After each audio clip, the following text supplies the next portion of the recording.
Shalom, shalom, bien-aimés frères et sœurs, que le Seigneur Jésus-Christ, le roi de tout l'univers, vous bénisse abondamment. Bien-aimés, le Seigneur encore m'a mis à cœur de parler m'a donné un thème encore, un autre thème.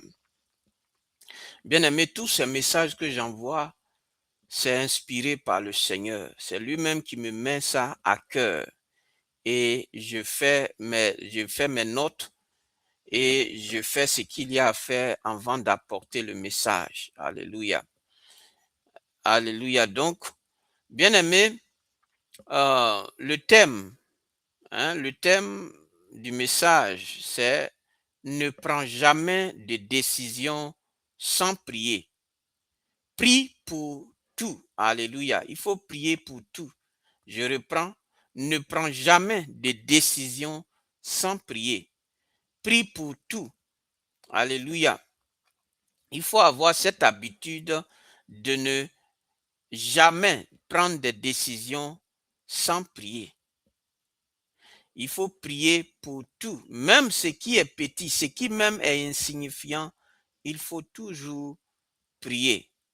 Alléluia.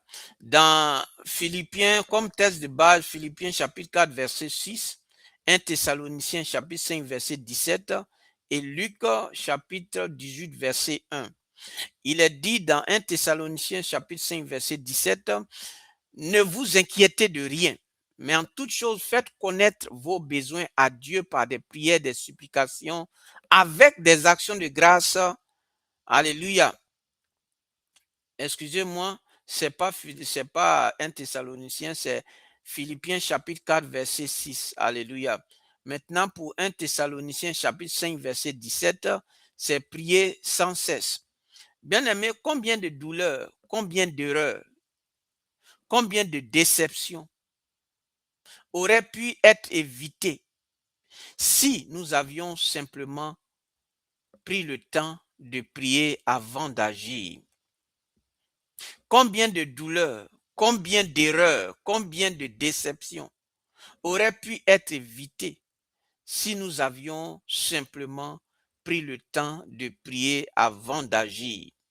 Bien-aimé, ce mariage précipité, cette association signée sans consulter Dieu, cette démission prise dans la colère, ce déménagement décidé sans prière et cette dette contractée dans l'urgence, bien aimé, ce matin, ce matin, Dieu nous donne une instruction simple, mais révolutionnaire. Avant de décider, prie. Avant d'agir, prie.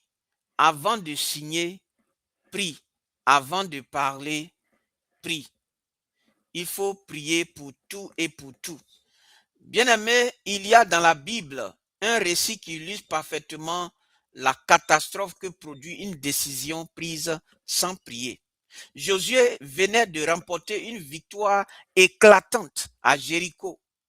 Les habitants de Gabaon, terrifiés, arrivent avec du pain moisi, des vêtements usés et prétendent venir de très loin pour faire alliance avec Israël. Et la Bible dit que quelque chose de glace, la Bible nous dit quelque chose de glaçant. Dans Josué chapitre 9, verset 14, les Israélites acceptèrent des provisions des Gabaonites et ils ne consultaient point l'Éternel. Bien-aimés, ils ne consultaient point l'Éternel. Ils se fiaient à ce qu'ils voyaient. Ils raisonnaient humainement et ils concluent une alliance avec les habitants du pays, exactement ce que Dieu leur avait interdit. Bien-aimé, une seule décision prise sans prier a produit des complications pour des générations entières. Bien-aimé, c'est le danger que nous allons examiner ce matin et la solution que Dieu nous offre. Alléluia. Le premier point, c'est pourquoi nous devons prier avant toute décision. La première raison, bien aimé, c'est parce que nous ne voyons pas ce que Dieu voit. Dans, dans 1 Samuel chapitre 16 verset 7, l'homme regarde à ce qui frappe les yeux, mais l'Éternel regarde au cœur. Donc tu vois la surface des choses, tu vois ce que les gens te montrent, tu vois les circonstances présentes, mais Dieu voit le passé, tout ce que tu ignores sur cette situation. Il voit le présent, la vraie motivation des gens impliqués. Il voit aussi le futur, les conséquences de chaque choix que tu feras. Bien-aimé, quand tu pries avant de décider, tu accèdes à une intelligence qui dépasse infiniment la tienne. Alléluia. Dans Ésaïe 55, verset 8, car mes pensées ne sont pas vos pensées et vos voix ne sont pas mes voix, dit l'Éternel. Bien-aimé, la deuxième raison, c'est parce que Dieu promet de te guider si tu le consultes. Ce n'est pas une vague espérance, c'est une promesse ferme. Dans Psaume 32, verset 8, je t'instruirai et je te montrerai la voie que tu dois suivre. Je te conseillerai, j'aurai les yeux sur toi. Bien-aimé, Dieu dit, je te montrerai la voie. Pas peut-être, pas si tu mérites, il te montrera la voie, à condition que tu viennes à lui pour le demander, pour la demander. Alléluia. Pour la lui demander. Alléluia. Alléluia. Excusez-moi, bien-aimé. Oui, il te montrera, oui, Dieu te montrera la condition que Dieu te montrera à condition que tu viennes à lui pour la demander. Voilà. Voilà, ça c'est le vrai français. Alléluia. Bien-aimé, dans Jacques chapitre 1, verset 5, si quelqu'un d'entre vous manque de sagesse, qu'il la demande à Dieu, qui donne à tous simplement et sans reproche, elle lui sera donnée. Bien-aimé, la sagesse pour décider est disponible, elle est gratuite, elle est promise, mais elle doit être demandée. La troisième raison, c'est parce que l'ennemi prépare des pièges dans tes décisions. Parce que l'ennemi prépare des pièges dans tes décisions. Nous avons vu la semaine où je veux dire, dans mon message précédent, bien aimé, dans le message que j'ai mis sur ma chaîne YouTube, le message précédent, nous avons vu que le diable cherche à te détruire à travers de mauvais choix. La prière est le détecteur de mines spirituelles. Dans Matthieu chapitre 26, verset 41, veillez et priez afin que vous ne tombiez dans la tentation. Veillez et priez. Bien-aimés, les deux ensemble. La vigilance sans la prière est de l'inquiétude. La prière sans la vigilance est la naïveté. Les deux ensemble, c'est le discernement. Bien-aimés, le deuxième grand point dont je voudrais parler, c'est que Jésus, notre modèle de prière avant toute décision. Jésus est notre modèle de prière avant toute décision. Si quelqu'un n'avait pas besoin de prier pour prendre des bonnes décisions, c'est bien Jésus. Il est le Fils de Dieu. Alléluia. Il connaît tout. Il est parfait. Et pourtant, regardons comment il vivait. Alléluia. Bien-aimé, avant de choisir ses 12 disciples, il est dit dans Luc chapitre 12, verset 13, en ce temps-là, Jésus s'en alla sur la montagne pour prier. Et il passa toute la nuit à prier. Quand le jour fut venu, il appela ses disciples et choisit 12 auxquels il donna le nom d'apôtres. Donc, bien aimé, toute la nuit en prière, le Seigneur était toute la nuit en prière avant de choisir 12 hommes qu'il allait confier sa mission. C'est pas une heure, c'est pas quelques minutes, toute la nuit. Donc, bien aimé, si le Fils de Dieu, qui est Dieu lui-même, a prié toute une nuit avant de choisir ses collaborateurs, combien plus devons-nous prier avant nos décisions importante. Bien-aimé, aussi avant Gethsémani, avant la croix à Gethsémani, il est dit dans Matthieu chapitre 26, verset 39, « Mon Père, s'il est possible que cette coupe s'éloigne de moi, toutefois, non pas ce que je veux, mais ce que tu veux. » Donc, face à la décision la plus lourde de toute l'histoire humaine, bien-aimé, mourir pour les péchés du monde, Jésus prie. Il ne décide pas seul. Il s'aligne sur la volonté du Père. Alléluia. Il s'aligne sur la volonté du Père, bien-aimé. Dans toute sa vie quotidienne, le Seigneur aussi a prié dans toute sa vie quotidienne.